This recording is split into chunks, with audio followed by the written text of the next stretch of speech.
Welcome to our LB's author chat. If this is your first time, welcome.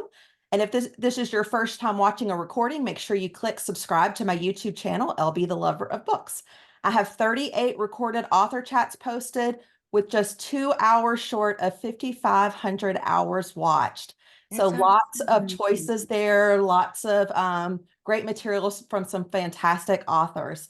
I'm betting you're going to find something that you have read on there. Leave a comment and let me know what you think. Now I'm here to introduce this fabulous author. Patti Callahan Henry is a New York Times bestseller, Globe, Mail, USA Today bestselling as well. She has 17 novels, including her newest, The Secret Book of Flora Lee. She is a mother of three, grandmother of two. She lives in Mountain Brook, Alabama, so she's on Central Time with her husband, Okay. Pat Henry. Her newest novel, The Secret Book of Flora Lee, is set outside of Oxford in the hamlet of Benzie and was released May 2nd, 2023 with Simon & Schuster, Atria, and is available now. But we're here to talk about another book. We're here to talk about Once Upon a Wardrobe, and I'm so excited to get to discuss this with you, Patti. Do you want to give us just a quick synopsis of if someone had no idea what this book was about, how would you just give it in a quick little blurb? Absolutely. So I love this book so much. This book is the book I wrote during lockdown. So it was my way of visiting the English countryside once again while being locked down. But the idea came to me, or I didn't even realize it was an idea for a book, but it came to me when I was writing another novel called Becoming Mrs. Lewis. And while I was writing that novel, I started to notice all these events in C.S. Lewis's life that he had alchemized or magically made into this one of the most popular novels of the 20th century, most popular children's book of the 20th century. And yet inside were some really horrible things that had happened to him in his life, and he had transformed them into something magical for legions of readers. And I thought a lot about it. And then when we were in lockdown, I imagined a brother and a sister named Megs. The brother's name is George, the sister's name is Megs. And George is young and he is very ill. And I don't fool you, you know from the first page that he has a heart condition, something that he can't survive, something that can't be treated in the year 1950, which is the year The Lion, the Witch, and the Wardrobe came out. Well, George is obsessed with The Lion, the Witch, and the Wardrobe. He reads it all the time. He hides in his wardrobe and imagines that he will disappear into this world. And his older sister, Megs, is a freshman at Oxford University at Somerville, which was one of the only women's colleges in 1950. And she is studying math and physics because she is a smart girl and she just believes in logic and science, and she doesn't parlay with all this story and imagination stuff. So when her little brother George asks her to go find the author who teaches at the university she attends, C.S. Lewis, and to ask him the only question he wants the answer to, which is, where did Narnia come from? And she thinks it's ridiculous to ask this very famous professor and writer such a thing, but she loves her brother. So she tracks down C.S. Lewis at the university and she asks him, where did Narnia come from? And instead of answering her, he tells her stories. And the transformation of both Megs, George, and some other people in the novel come through the stories that he tells her. Well, it gives me chills just hearing you describe it because I feel like I'm getting to read it for the first time again, even though we don't ever have that option. But we kind of are envious of people that haven't had the chance. Oh, I always say that when somebody says they haven't read something I love. I'm like, I'm so envious you haven't read it yet because you have the whole thing in front of you. But Oh, thank you. it's That's a very kind compliment. Thank you. so you mentioned the brother and sister. Why did you choose to have an older sister and younger brother? Was there some thought to that, or was that just what you immediately envisioned? It is, I'm not, and I know it sounds crazy, and even talking about it, I have chill bumps, but Honestly, they came to me that way. I remember sitting at so when when the lockdown happened in March of 2020, we went to South Carolina, where we have a small house, a second home that we spend a lot of time at. And my son came home from graduate school. My youngest son came home from college. My husband came home from work. And then, of course, I work at home. So there we were, all of us together on the same internet, like trying to get some work done. And I ended up being the one at the dining room table. Well, it's a kitchen table, like this long white kitchen table. And my husband be at one end working, and I'd be at the other, and the boys would be in their bedroom doing their schoolwork. And I remember that it was George and Megs, and they came to me that way. The opening scene never changed. The opening scene with George, ill and hiding in his wardrobe, never changed. It was the scene that came to me. And I have never used my kids' names in a novel, but I did in this novel. So my youngest son is George Rusk, but he goes by Rusk. And my daughter is Megan. And then I have a son named Thomas, which his first name is Patrick. And of course, you meet a Patrick in this novel. So Megs and George are my kids' names, and they came to me that way, an older sister and a younger brother. And that kind of, Rusk is about 4 years younger than Megan. In the novel, George is much younger than Megs, but that kind of loving, intimate relationship where you would do anything for the other one. And then I wanted to toy with that logic versus imagination, and that they thought so differently while simultaneously loving each other so much. And I thought a lot during that time about how different all of us were thinking about the pandemic, about politics, and we can think differently and still love each other. And I wanted that for them, and I wanted them to change each other. I loved their dynamic. I loved that she was the math major and so logical, and he was trying to convince her to open up to a little bit more imagination. And it was a great dichotomy between the two. Thank you. Were you able to write this a little bit easier? One, you mentioned having already written a book, Becoming Mrs. Lewis, because you had some research there Yeah. prior, and now you're in lockdown. So was this an easier step in a way than starting fresh with something that you didn't have background on? If writing's ever easy, I guess. Yeah, exactly. Right? But so I will say this, it was not easier, but I didn't have to keep stopping for research. There were a few things I had to stop and research, but I had already chosen, when I started brainstorming this novel, I had already chosen the 7 events that I wanted to ping in the novel. And they were all things that I had researched when I was writing Becoming Mrs. Lewis. The other thing I didn't have to research was the landscape and where they lived because of Becoming Mrs. Lewis. So The Lion, the Witch, and the Wardrobe came out in 1950. Lewis never meant for it to be a series. He didn't know it was he didn't plan it to be a series. So that came out in 1950, which is the year that Joy and Lewis started writing to each other. So I had already researched his life at that time, what his house looked like, what his backyard looked like. So all of that was fresh in my mind. And I had been there the week before lockdown. I know. Mrs. Lewis was up for an award in London, and I went to the kilns again. I mean, I'd been many times. So when I came back, I had literally just been there, and I just was like, brrr. So Was this one of your fastest written novels because of that? yes, 100%. This is the quickest. Well, number one, it's shorter. I mean, I meant for it to be shorter and really be a great holiday read every year over and over. Not a Christmas book per se, but something that seasonally maybe you could return to. And so, yes, it's much shorter than most of my novels. My last few novels have been double the length of Once Upon a Wardrobe and deeply researched. So yes, it was, I wrote it much quicker than my other books.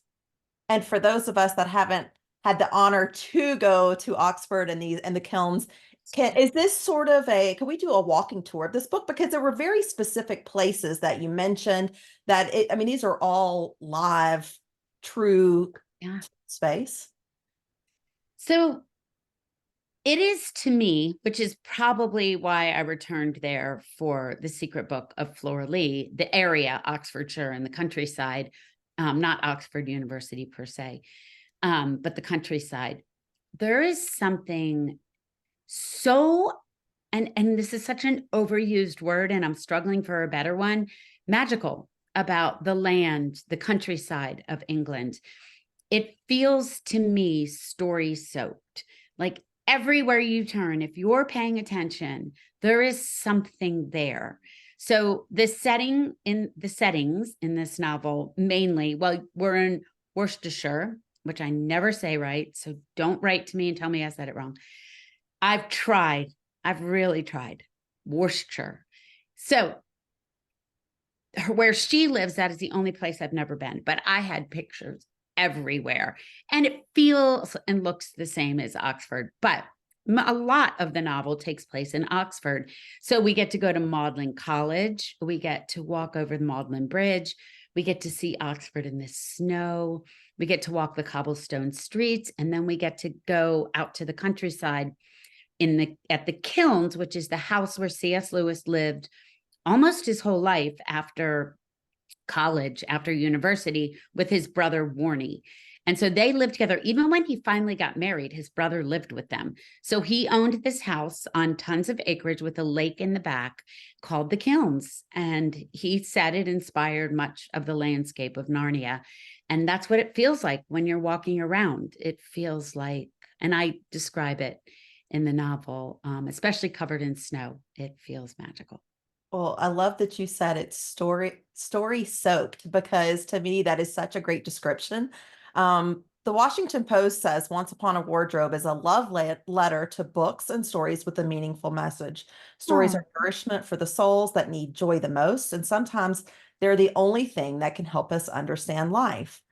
I also like to use the word magical for this book, and I think of it as a magical bedtime story for all ages. I don't know if anybody else felt like that, but at parts I was listening to the audiobook and having it read to me, I could just close my eyes and I felt like I was right there in that wardrobe. So thank that's how I describe you. it. I think it's fantastic. Gosh, I loved the narrator of this book. Fiona, I'm blanking on her last name. She was so good. She won an audio ear award or whatever those are for this novel. So thank you for saying that. Yeah, she was really fantastic. And I am picky on narrators, and she was a very good one. Yeah, she's Um, great. so I can definitely, like I said, I could see this happening in my mind. Has there ever been talk of this going to film or TV for a movie? Because it just feels I with the know. holiday, movies coming out right now, it just feels like it would be perfect. Well, from your mouth to Hollywood's ears, I don't know. I mean, I bet I've had 3 or 4 producer calls, and I think part of what stops people, no, I know part of what stops people is that Disney has bought Narnia. Yeah. And Greta Gerwig actually is about to write the first one. I'm a little nervous, even though I completely admire her. And so I think that people get a little like, oh, the permissions with Narnia and Lewis and Right. um, but I would love to see George and Meg's story on the screen because even though it is about Lewis a little bit, it really is about them and about coming to terms with reality while still being immersed in imagination.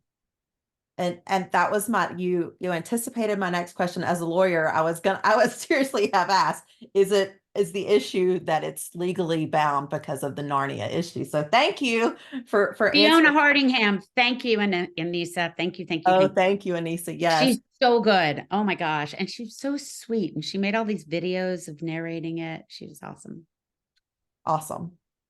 All right. Um, well, let's talk about, you definitely refer to other authors in this book.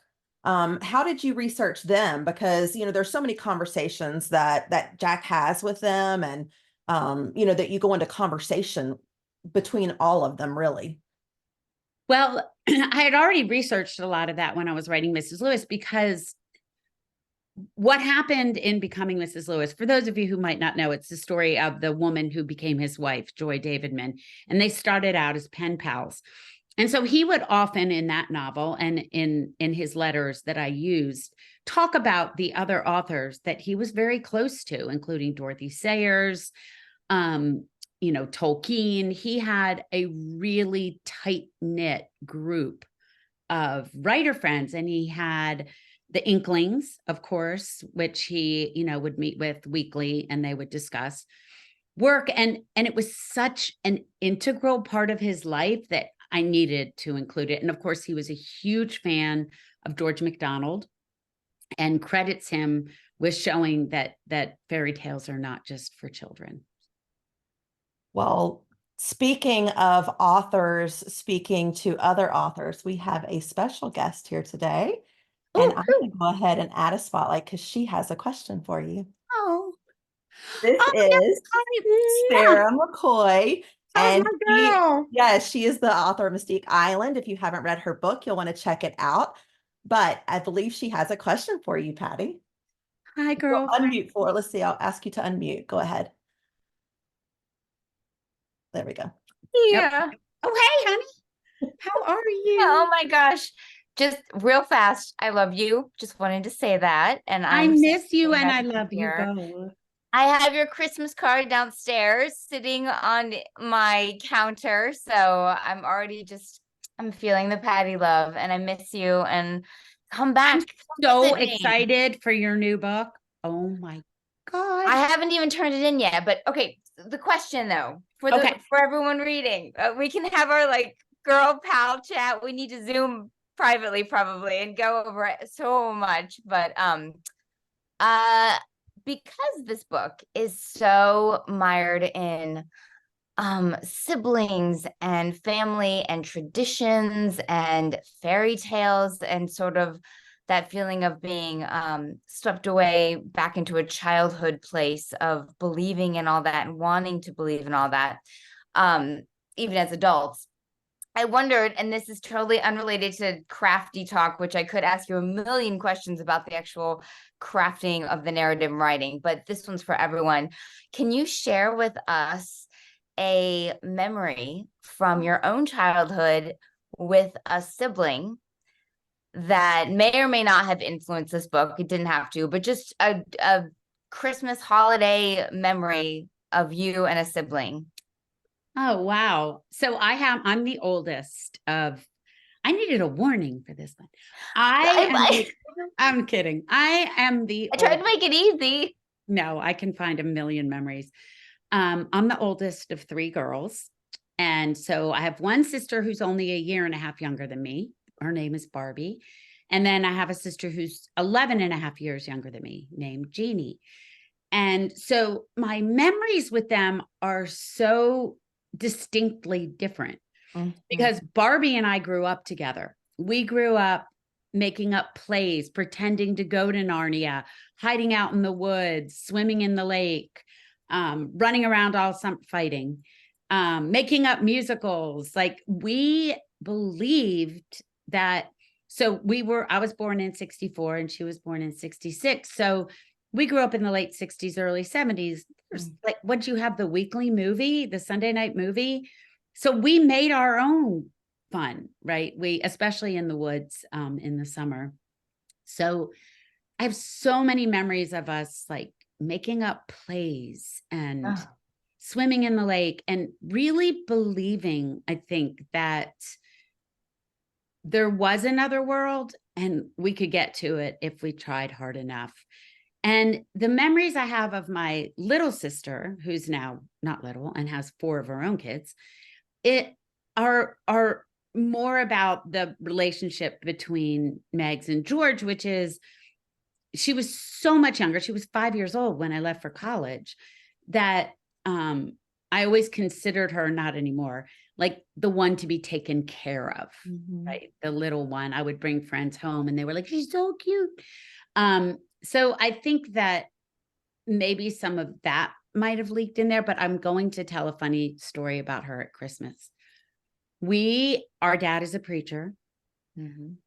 And every Christmas Eve, he would have the live manger scene, live with people, not animals. And he would have all this hay up front, and then somebody would be Mary and somebody would be Joseph. And they'd walk down the aisle and somebody would hold a baby.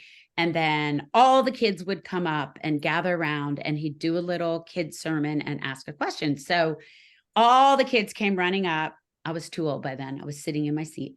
And she was very young. I don't remember how old, maybe 5 or 6. And he said, all right, who can tell me the name of Jesus' father? And Jeannie's hand shot up. The preacher's daughter, her hand shot up. So he called on Of her. course. It was Moses. Oh, where did that come from? We will never sure- forget it. I'm sure your father was just horrified. He was was like, like, I really do what? teach these kids.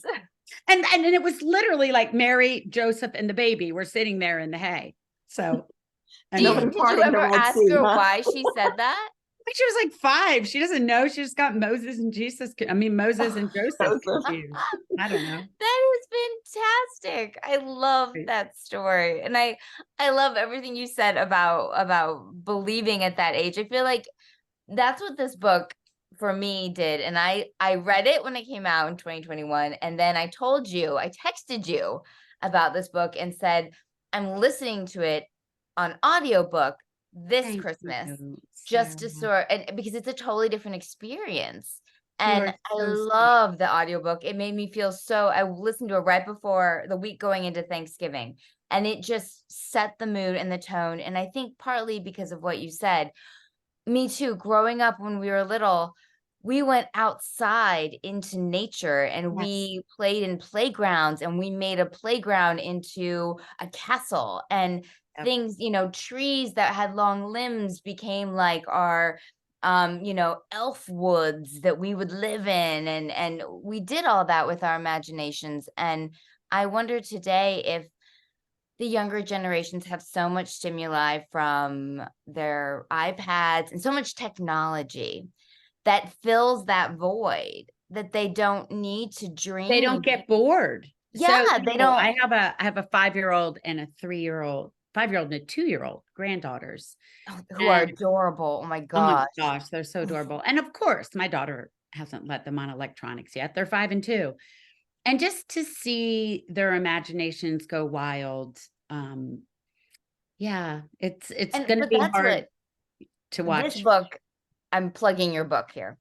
This book allows us as adults to get back to that place we had as children, and to quiet that that technology noise that we have, and to Yeah. actually not just the quiet of reading, because all books are like that, they give us that quiet of reading, but this one particularly, for me at least, allowed me to say, oh my goodness, I remember that feeling as a child. Where did I remember that feeling as a child? I remember it in the woods Outside, and in nature, and nature. in these other places, and I could go back to that place, to my Yeah. own childhood, through your book. And I think so it's very meta, but it's like, Thank you. Narnia, you're going through this wardrobe, and then now as an adult, through your book, I'm able to go back into my own magical childhood memories. And so I feel like this book, it's like a nesting doll of spaces, Stories and time. inside stories inside stories. Thank you. And that's the beauty of this. And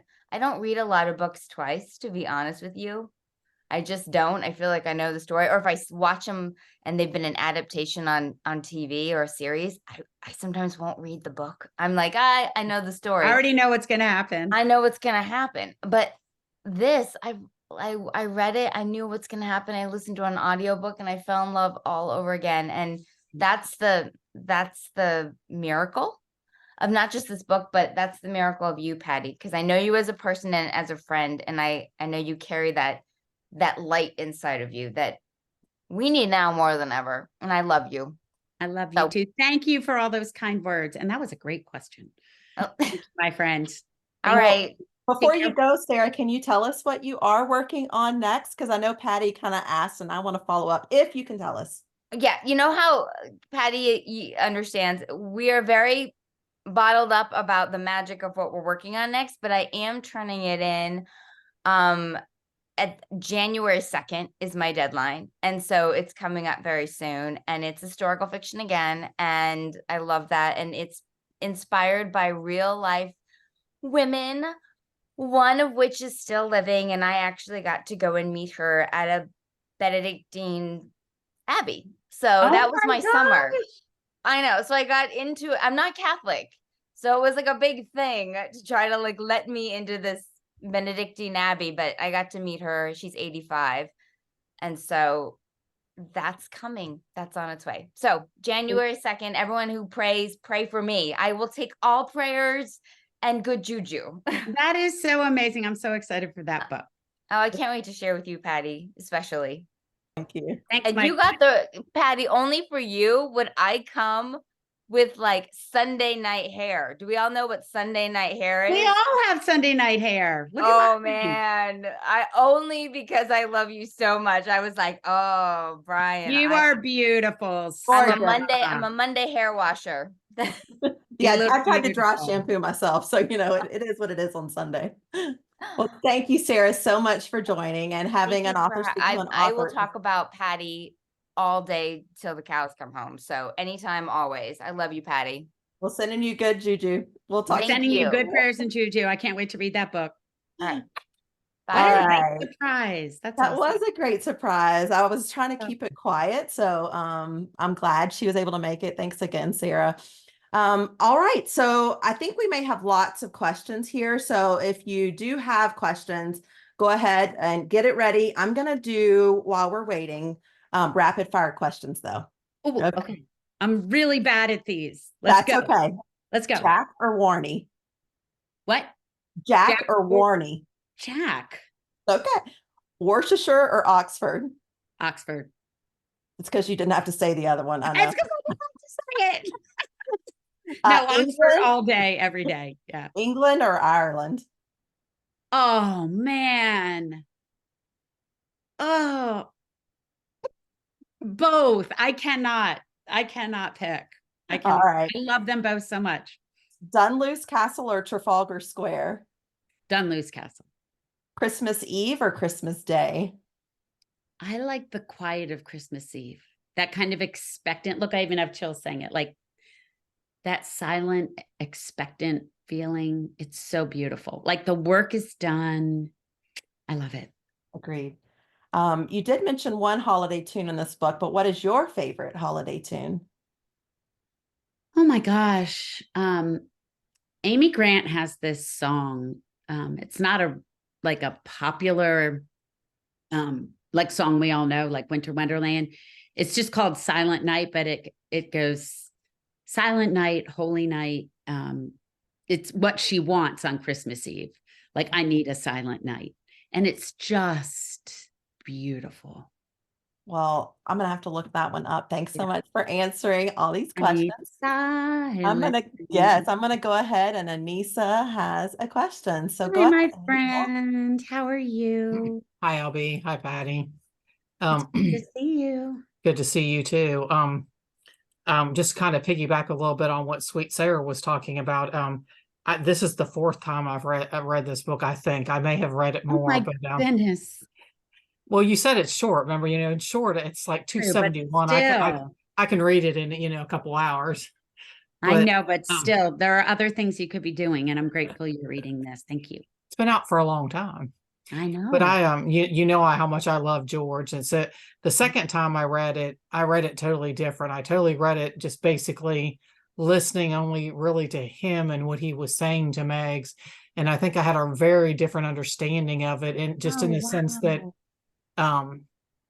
he knew his destiny. I mean, like you said, you knew that from the beginning, really, that he was before his time of medical science probably to be able to save him. But I think he was sending Megs to get him the answers because he wanted the answers, but he was also trying to help her. He was trying to help her get more out in the world and get more out of her math ways and whatever. And you know, and I think Get out of her head. Yeah. I mean, I think you achieved that tremendously. But my question basically is well, I get maybe it's not even a question, not sure, but when you sent Megs there to find I love that he didn't just, you know, tell her what she wanted to know, because obviously it took more trips, it took more conversation with Megs and George. But and I know you said you had the seven things already in your mind when you started to write, but did you was that one of your biggest ways into the story, I guess, is kind of the question. No, that's actually a really great question, because that was the hardest part of the novel, was that I had these 7 things, but how was I going to get them to her? Right. I really didn't want him to be telling the story, because I didn't want to hear from George, then to hear from Megs, then to hear from him, then have it translate. Like, so I really, the hardest part was trying to find a way into, and this isn't a spoiler, but what I finally decided was that there are conversations between Lewis and Megs, between Jack and Megs, but you don't hear him tell the story. You hear her tell the story to George. And so what I decided to do, after a lot of really mucking it up, was to have her write it in a notebook after she saw him, and then reading that notebook to George. And for me, what that did was it allowed Megs to tell the story from her point of view, even though it was his story. And that way I wasn't letting C.S. Lewis do all the talking. I was letting him teach her, but she was the one telling the story. Now, then I had to decide what order to tell them in. And so I decided to tell them chronologically, which I did. And then having Megs put them in a notebook. So he would not let her take notes. He just wanted her to listen. And then as soon as she left him, she would go to the library or home or her rooms and write them down, and then go home with them. And sometimes she went home with 1 or 2 stories. And sometimes she went home with, 3 stories. So each time she went back home, she was taking these stories with her, but she had written them down. We aren't hearing him tell it. Yeah, I thought that was one of the most interesting parts of the book. And I just think how that George knew he was dying. He knew his destiny. He knew where he was going, but he was doing everything he could to help Megs live her life without him, to go on. And I love that she brought the stories back, and that time that they had together. But I mean, it's just a beauty. I mean, everything you write, Patty. I mean, I would probably like to read your grocery list. Can you give me your grocery list for tomorrow? No, you don't. And you do not want to see all my to-do list. It's appalling. But yes, you guys are off. Thank you. Anissa. Thank you for writing this book, and thank you for everything you write, Patty. I mean, you're just you're a true treasure. And oh, you're making me blush.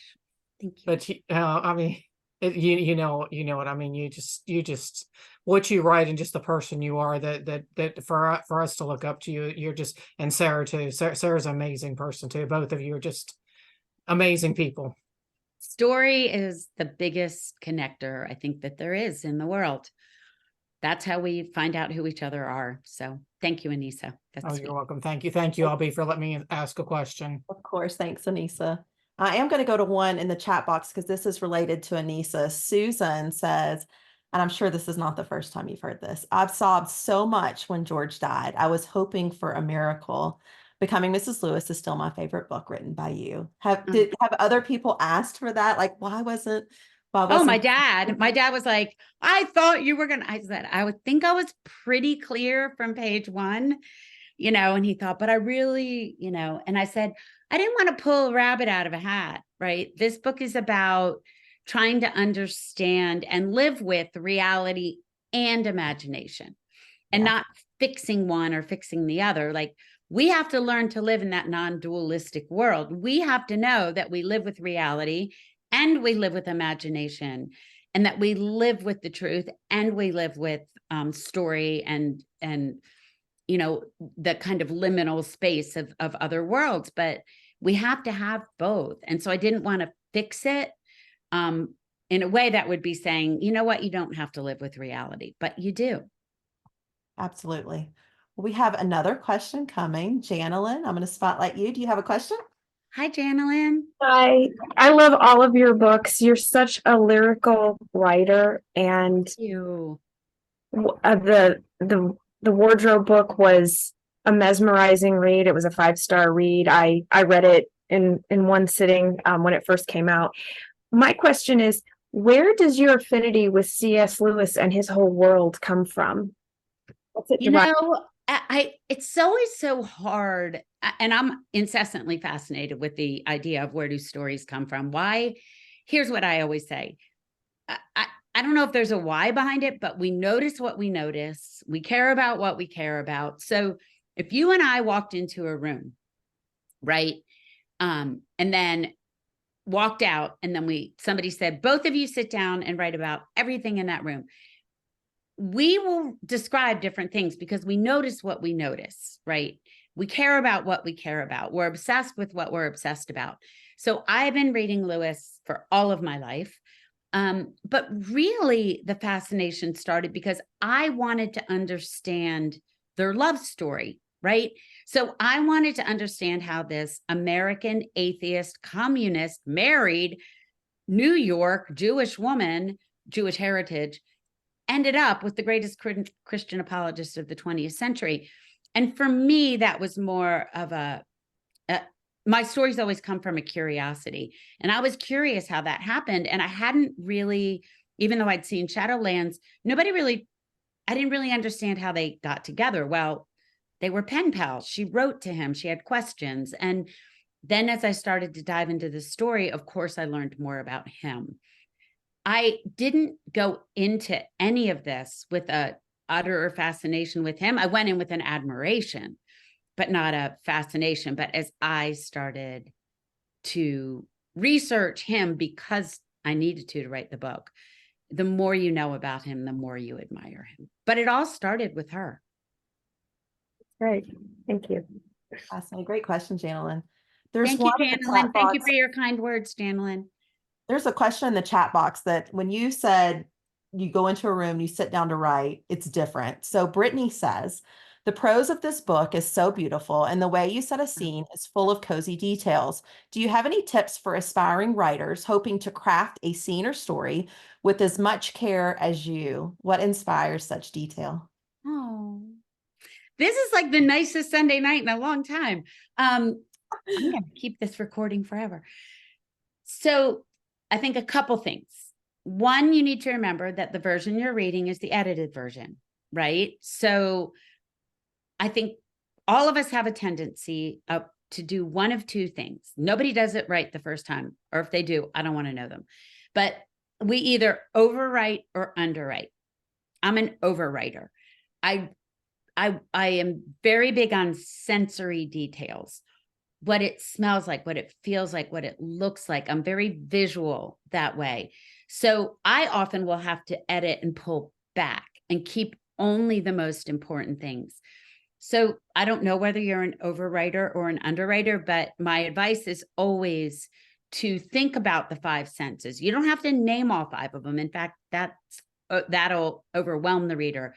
But one smell, one detail about someone's face, these are the things that ground you in a scene. So when you're imagining the story, think about what you would notice in a room, what you would notice about someone's face or the way something smelled, or so I love the settings in my stories. I think that often my settings come first, or they at least come in tandem with the story. And sometimes people say that setting can be a character.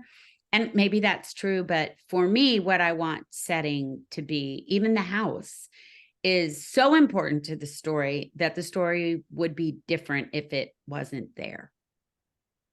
That's a great answer. All right, Cindy. I hope that helps, and good luck with your writing. Absolutely. All right, Cindy, you have a question? Hi, Hey, Cindy. Patty. Good to see you again. LB I on my know, other phone. it's good to see you, Mama. I know. Okay, so No, where are you, Cindy? Where are you right now? I'm in North Carolina. Okay. Yeah. For now, probably maybe Florida in a couple of weeks. I don't know. But- I know. I was like, you're just kind of okay. Go ahead. So to echo what everybody else has said, your books are beautiful. I always feel like I'm a part of the story when I'm there. They're just like you can just dive into them. I love them, and you know that. But this is the second time I've been through this book. And this time I listened. The audio was fantastic, and I think after listening or after reading Flora Lee and Becoming Mrs. Lewis, it just I don't know. It kind of like hit me a little more this time. Just kind Oh. of going through it again. I think because knowing some of your stories from the other books, they just Yes. sort of all kind of came together. Well, I always I- say that story is a living thing, right, Cindy? So if we pick up a book even a year later, but definitely years Mhm. later, it's a different book because we're a different person. True. Yeah. Yeah. And my question is, may I go with you on your next field trip to Europe? Tag along, baby. I don't I know when love it. it'll be. I'm hoping soon. My next novel, the one I'm working on, takes place in the Lake District, which is a little bit North England. It's where Beatrix Potter is from. Oh yeah. Yeah. So I might want to head up that way. All right. Thank you. I'll let you know. Okay. Thanks so Bye. much, Cindy. And Bye, Cindy. I Thanks thought for your this- kind words. I thought this question or this comment from Tracy was hilarious, but she said, I had to say that after reading The Secret Book of Flora Lee and now this one, both amazing, I fully expected Patti to have an Irish accent. Oh my God, that's hilarious. I don't even know how to do. I don't know how to do one. I see now I'm British. I don't know. I'll tell a funny story. Well, I think it's funny. When I have a book called When Light Breaks, and it's very old. I think it came out in 2006 or so. And there is an Irish story in it. There's a kind of a backstory of a 1920s Clauda Village, Ireland, with an older woman named Maeve, and she's in a nursing home. And she tells some stories. But when I went for a TV interview, that TV interviewer obviously just read like the back flap. He was like, "So you're from Ireland?" And I was like, "I'm from Philadelphia, dude. Like, what?" I don't know what you're talking about. So yeah, it was funny. So I am very Irish from both sides of my family.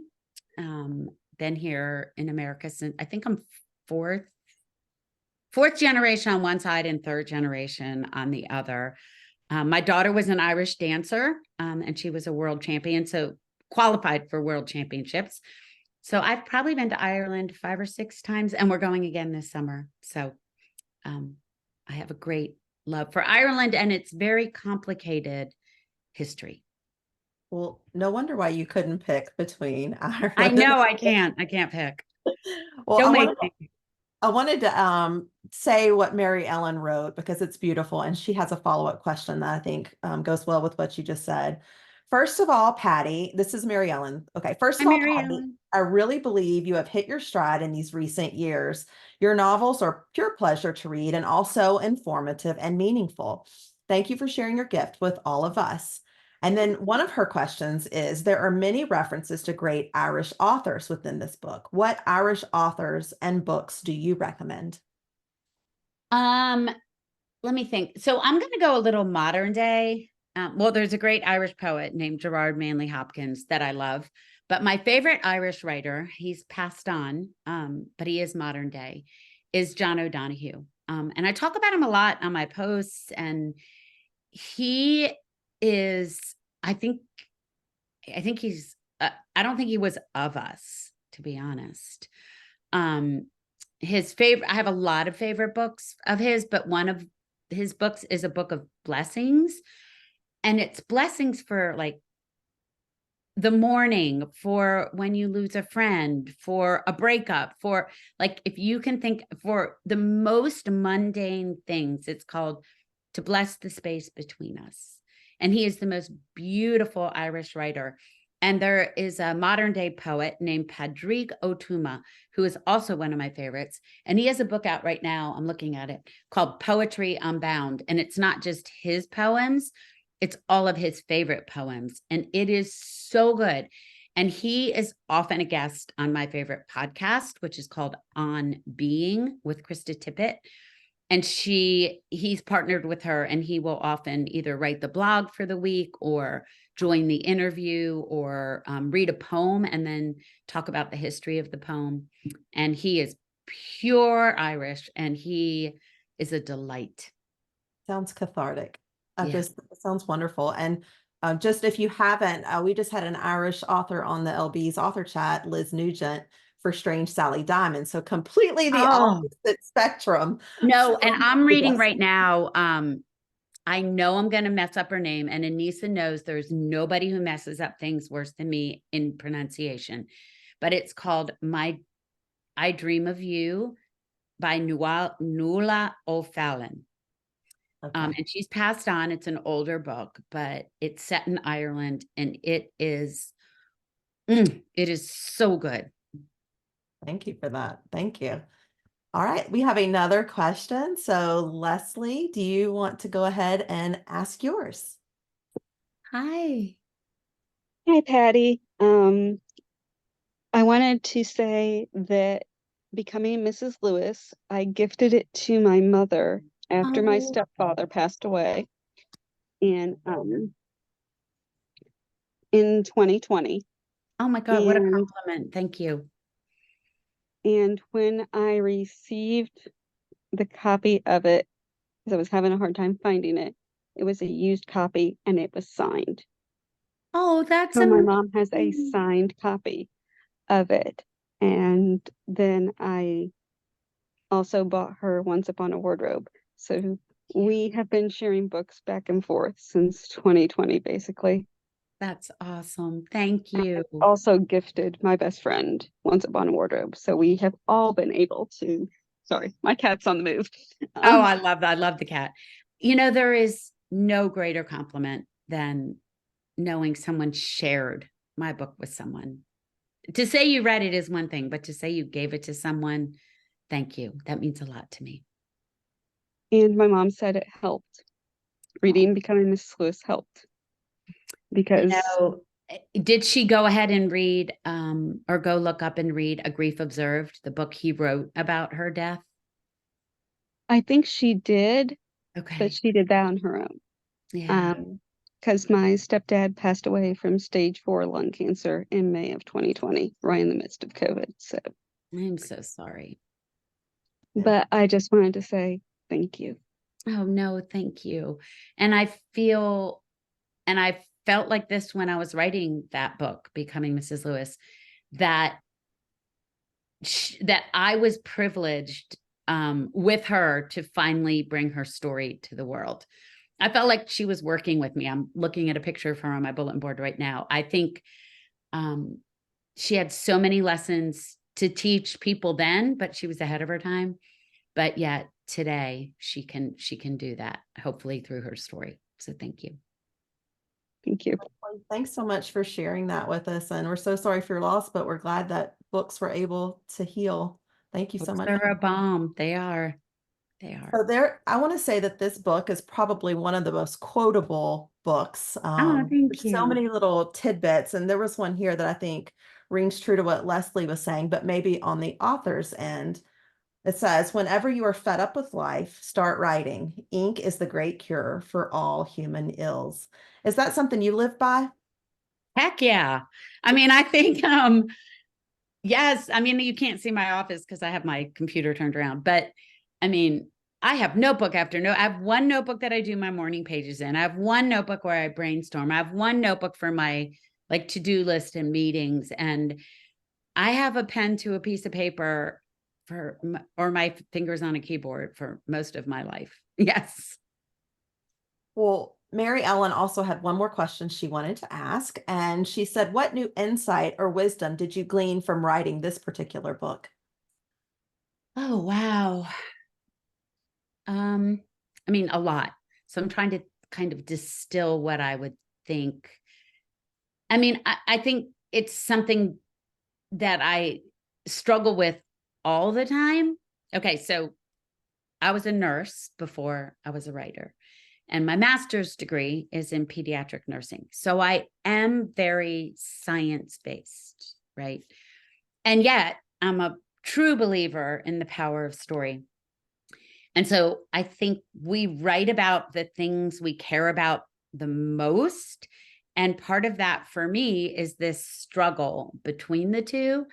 And the wisdom in that novel mostly just comes from reading more Lewis and understanding that you can be both. You don't have to abandon one to be the other. And although I preach it and teach it and talk it and do it, and you can never be reminded enough and settle into it with some grace, I think. That's beautiful. I know we've asked for Irish authors, but I personally want to know kind of what you're reading right now, and if you have anything that you would like us to pick up that either is current or maybe coming out. I would love to know. So I posted about this the other day. Well, I told you I'm just reading right now I Dream of You by Noella O'Fallon. It's an older book set in Ireland, but I had a really amazing reading season. I was traveling a lot the past month. I went to visit my daughter and my grandbabies and her husband in Hawaii. And then I taught at the Kauai Writers Conference, and I was just gone for a while. So I had a lot of travel. And then I went to Nashville for Writers Fest. And then I just got back from Atlanta for the Mercer Luncheon. And I read a little bit more when I'm traveling because I'm not writing at the moment. I am now, starting at 6 tomorrow morning. But I read 3 books that they were just back to back beautiful. And I read them for our show, for Friends in Fiction, because I'm writing the scripts and we're interviewing them. But they're so freaking good. I couldn't believe it. I was so lucky. I had this 3 back to back, just amazing books. The first I'm going to tell you about is The Frozen River by Ariel Lahan. Came out last week. It's the Good Morning America pick. It got all 3 stars, Kirkus Publishers Weekly and Booklist, or Library Journal. I forget which got the trifecta. It was an Amazon Reader's Choice. It had a New York Times review. This book is so good. I'm really dear friends with her, so I was biased anyway, but I'm not the only one who says it. And it is about a midwife and healer in early America in the 1700s who gets caught up in this murder trial. And it's so good. And then the other one is, of course, The Women by Kristen Hanna, which comes out in early February. And it is set in Vietnam and is about a Vietnam nurse. So I was anxious to read it, actually a little nervous to read it because Kristen's a dear friend and I was kind of worried about it. And it is turn the page, rip your heart out, then give it back to you good. And then the other one is Chris Bajalian has a new one coming out in March called The Princess of Las Vegas. And it is about this down and out Las Vegas casino with Princess Diana imitator performer, and all these murders start happening around her. And the tagline is so good. It is the murders are real, the princess is not, or something like that. So it's really, really good. So those were 3 back to back that I just really adore. Well, I am intrigued and can't wait to read all 3. I will also ask, you talked about this a little bit with Sarah, but the books and books theme, like you're writing about a book, and he's telling you more stories about books. Why do you think this is so intriguing, enticing for us readers? If you're a true reader, right, then you are fascinated by how stories change our lives because they've probably changed yours. And I think that we like to resonate with what already is something we believe. So, well, you brought your own children's names for the first time into this book, like you mentioned. Have they had a chance to read this, and how did it, if so, how did it affect them? I don't know if my boys have read it, but my daughter definitely called me crying and just was like, "How do you do that?" And I just can't think of anybody I would rather have call me and say that. That is so sweet. For your 6 a.m., is this starting a new novel, or have you already been writing on it and it's a continuation? I have been working on it for years. Okay. And I went to New York last week and met with my editor. So now I'm diving into my edits. Oh, can you tell us anything? I know Sarah also talked about keeping it tight to you. What can you tell us about it? I can tell you, I've got to start learning. It doesn't have a title. I know that. It has 72 titles, but it doesn't have one. But it is about a woman and her 8-year-old daughter in the year 1952 who lives in the South.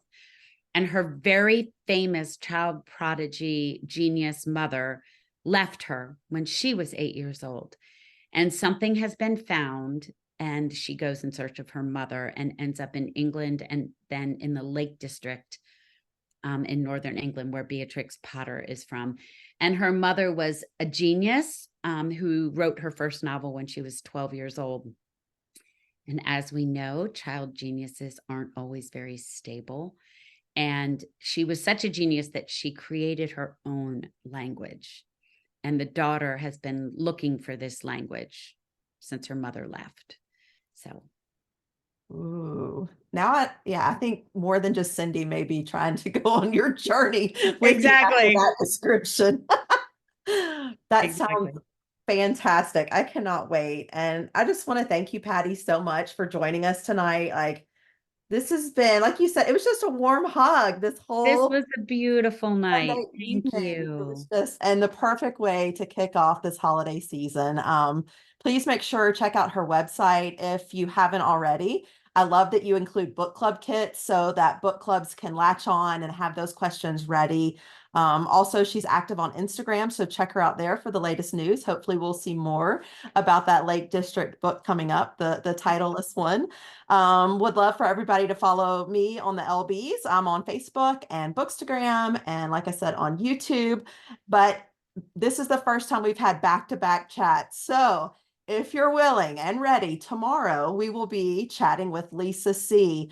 for her historical novel, Lady Tan's Circle of Women. It's a Goodreads 2024 finalist, and it's inspired by a true story of a woman physician in 15th century China and a captivating story of women helping other women.